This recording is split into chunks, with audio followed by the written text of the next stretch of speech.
Hey y'all, it's good to be back here, at least for 10, 12 minutes or so. I just want to give you a quick catch up, share a few Dan memories.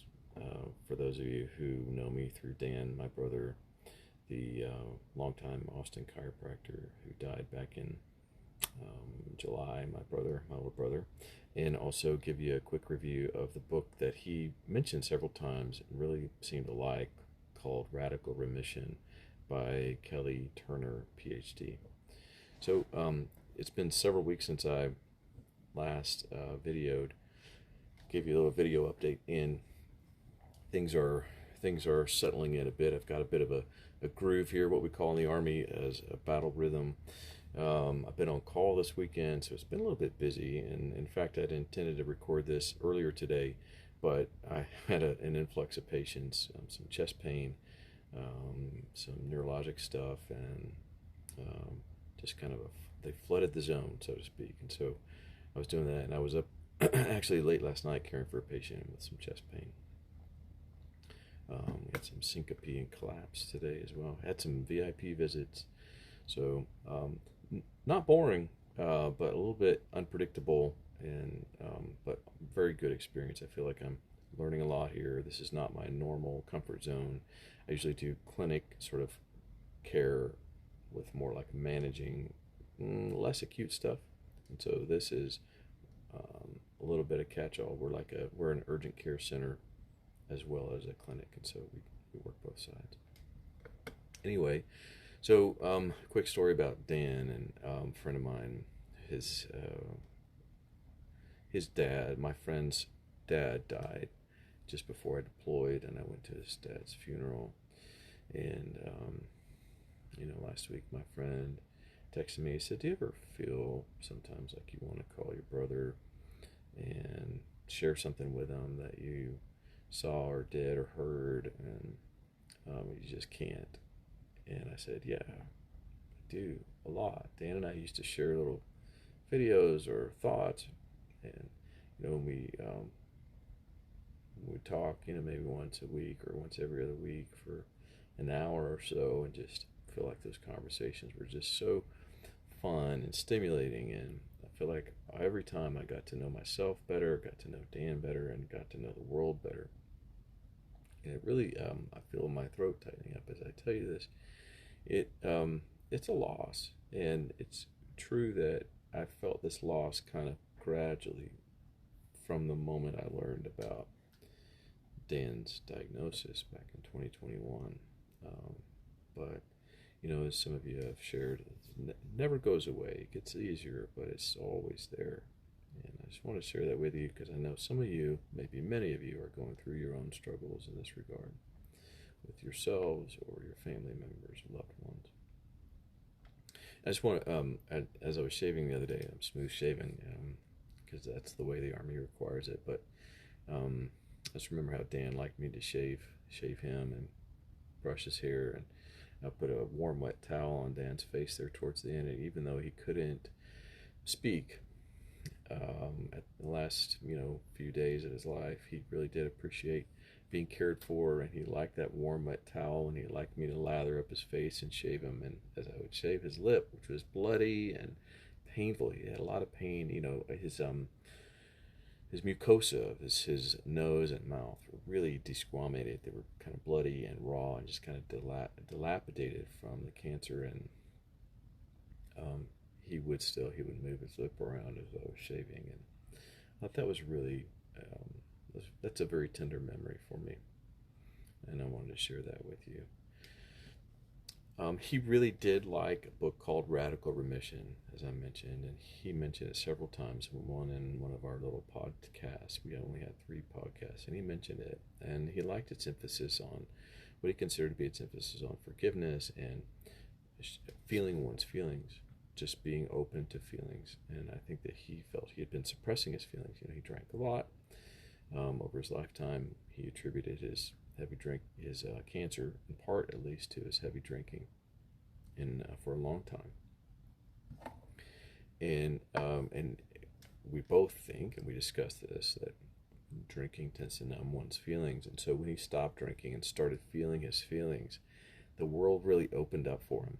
And I will say that withdrawal in any sense tends to like really be a highly emotionally charged event, because all those feelings you've been suppressing tend to come back in some really unpleasant ways, and pleasant, like tears, out of nowhere. Like, where do those come from? Or like anger, like a lot of anger sometimes. And so it really helps to have a Sherpa, a term Dan used a lot. He considered himself to be a pain Sherpa, but I think we really need to have an emotional Sherpa, a friend, several friends, confidant, to help us bear those burdens that are just too much by ourselves. Those emotions that we feel when we're unmedicated, unnumbed, are just so much that I'm convinced that life requires an emotional Sherpa, or to use a weightlifting analogy, a spotter, an emotional spotter, to help us get those last few reps that we just can't do on our own, but we need to, because we need to get stronger. Anyway, so I read that book, and I've been meaning to review it, and I'll just give you just a brief. I say brief. I shouldn't make promises like that, but it'll be fairly focused. I'm going to break it down into just the positive things that I found in there, and then the negatives, and then I'll close with a few thoughts and a prayer.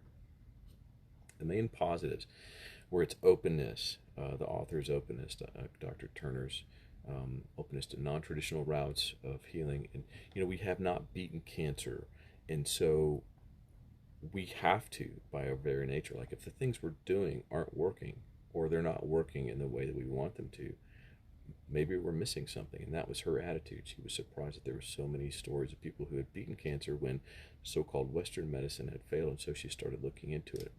I really liked, and I thought that's a great idea. I think it's very open. I think we should all be open, and I applaud her for that.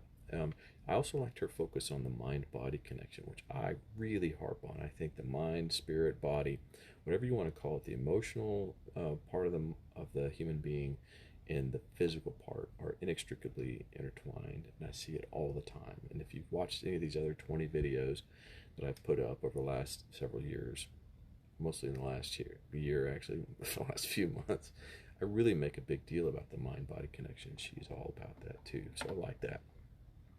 She focuses on 9 main factors of possible improvement that she found in a bunch of different.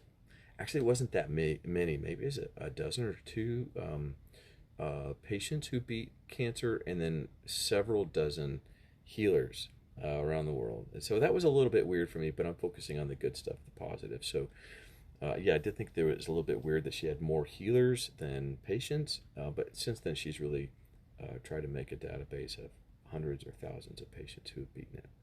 So the 9 different areas, I'm not sure if I'm going to get them all, but one was like radical change of diet, which okay, let's say focus on diet. I support that. Taking control of one's health, being proactive, I think that's always good. Following your intuition, which kind of surprised me because I had just read a book about that. I'll tell you about it. Releasing suppressed emotions, which Dan kind of really liked, and in particular, increasing positive emotions. Embracing social support, which I talk about a lot, and then deepening your spiritual connection. Fully support this, and having strong reasons for living. And so that last one really speaks to purpose, which I think who was it, Nietzsche, who said, "A man with a sufficient why can endure any what." In other words, a man with a sufficient reason for living can endure almost anything that happens. So that was Nietzsche, not known for, not, he's kind of demonized in some circles, but I think he was right about that as an existentialist philosopher. And also Carl Jung, an existentialist philosopher who really harped on meaning and purpose and reason for living. And one of my very favorite authors, Holocaust survivor and psychologist Viktor Frankl, in Man's Search for Meaning, goes into that quite a lot, and that is really an excellent book if you ever have a chance to read it. It's not long, but it's very good and very, I think, eye-opening. Intuition, briefly about that, I just read a book called The Gift of Fear by Gavin de Becker. Really goes into the importance of listening to one's intuition in times when you feel afraid, because otherwise, if you numb that, you just won't have any defense in the moment. So he talks about training your intuition, listening to it, and appreciating it. That's really good, and I think it also applies here. And then feeling one's emotions, I think being honest about what one is feeling, what I'm feeling, which is scary, as I said, and it requires social support. It requires a confidant or confidants, several people, emotional spotters, emotional Sherpas, um, and it helps me to keep current, so I'm not just reacting to imperceptible motivations or stimuli. It creates a distance between stimulus and response, to use an analogy or use a reference to Viktor Frankl. The distance between stimulus and response is that decision that can really make some really improved choices. So all that, those are the main things that I really like about it. I think her openness and her focus on being authentic, and I would translate that to be her focus on authenticity is really key. The spiritual component, highly recommend. Now, the main negatives, I think that she, in some ways, her aperture is too big. And she lets in literally everything. And I think she takes it in a few weird ways. Um, Pseudoscientifically, she uses some medical language at times, but also throws in like detox, cleanses, and deparasitizing oneself. And I just don't think there's any justification for that in nearly any case, unless you live in Africa or India or you know, some places that really do have parasite problems. I just don't think in the United States or most Western countries that applies. I don't think we should jump to that. It's certainly not at the top of my list of possibles or probables. I would not start there. Um, you can see. I mean, if you have reason to believe, sure, go ahead, deparasitize yourself. But that's not where I would start, and I would usually kind of put it towards the bottom. Um, she really goes a lot into Eastern religion and Spiritism, not really Western or Abrahamic religions, but she likes shamanism, Buddhism, Reiki, I don't really know, Chinese medicine stuff. And that's fine. I mean, like we said, this is her approach. She's really trying to focus on alternative things. It's interesting that she seems to include the biggest religions, and that's not necessarily I think there's truth in all of them. I think otherwise nobody would follow them. But I think that this approach is more like theosophistic, which is kind of cult-like in my understanding of it. I won't go into that too much. There's a little bit more I'll say about that.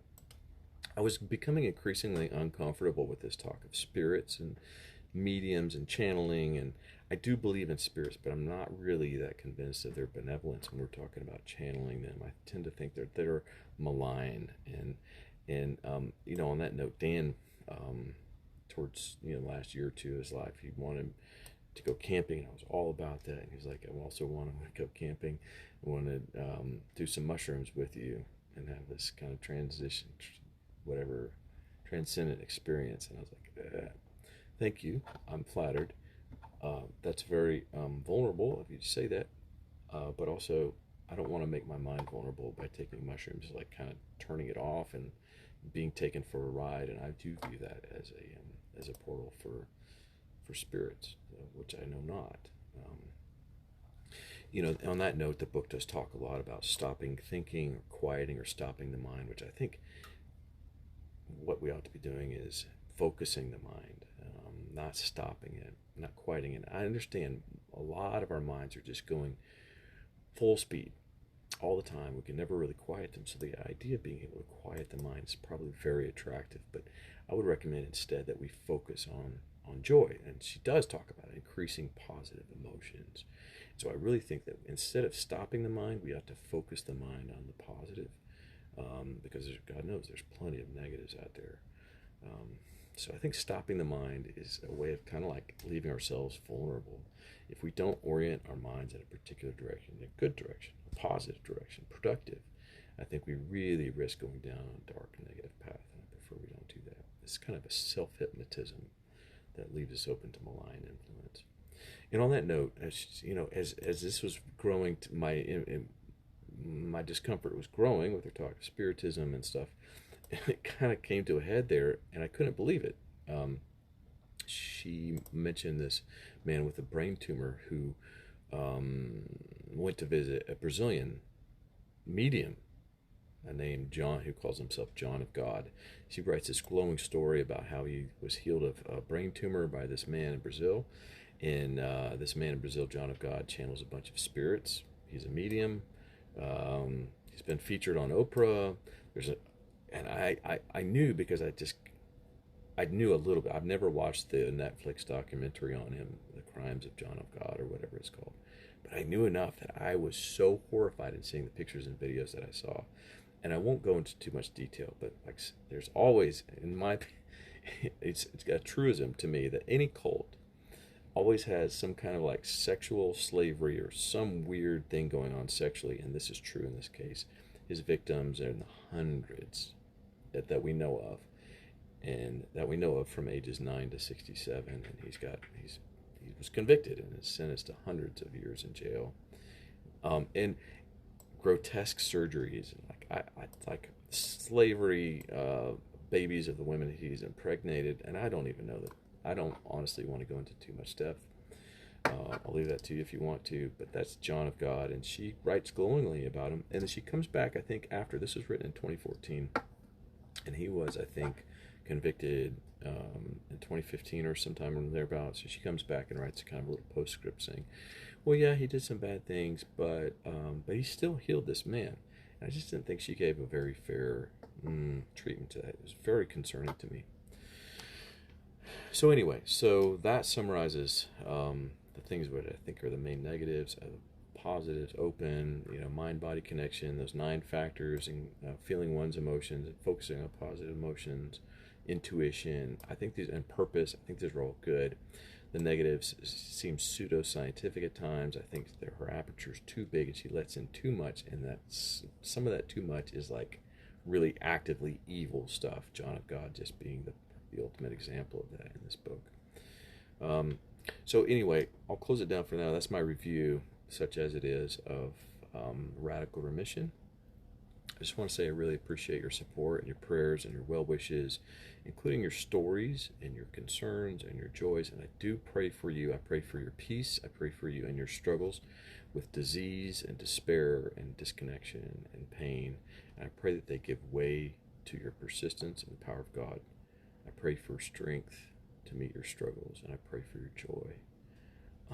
I personally pray for myself to be a good PA, a good leader, a good warrior in a spiritual sense, a physical sense, and an emotional sense. I want to be a wise father. I want to be a diligent friend. I'm deeply concerned about our political situation at home and abroad.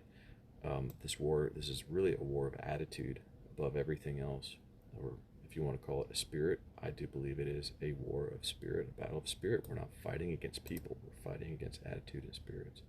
This is really a case of spiritual power being superior to physical power, to political power. I just want to remind you of that. If that's your viewpoint, I just want to encourage you there. Spiritual power is greater than political power. And my God gives me peace through reading and prayer and meditation, and necessarily through association with my friends and others, and he refines me and helps me modify my emotions. You've helped me there as well at times when I've gone through the comments section and I just find myself deeply moved by what you say. It's really remarkable to me that we can connect over all these miles and over all this time, and we've never met, and most of us probably will never meet this side of heaven. But I really want you to know I appreciate you, and your background's so varied, and yet we have something very important in common, even if we have nothing else in common, and I think that's a big deal. So I'll close with this prayer. It's the Mizpah prayer that I often wish, and it's from Numbers 6:24 to 26. And it's: the Lord bless you and keep you. The Lord make his face to shine upon you and be gracious to you. The Lord turn his face toward you and give you peace. God bless you.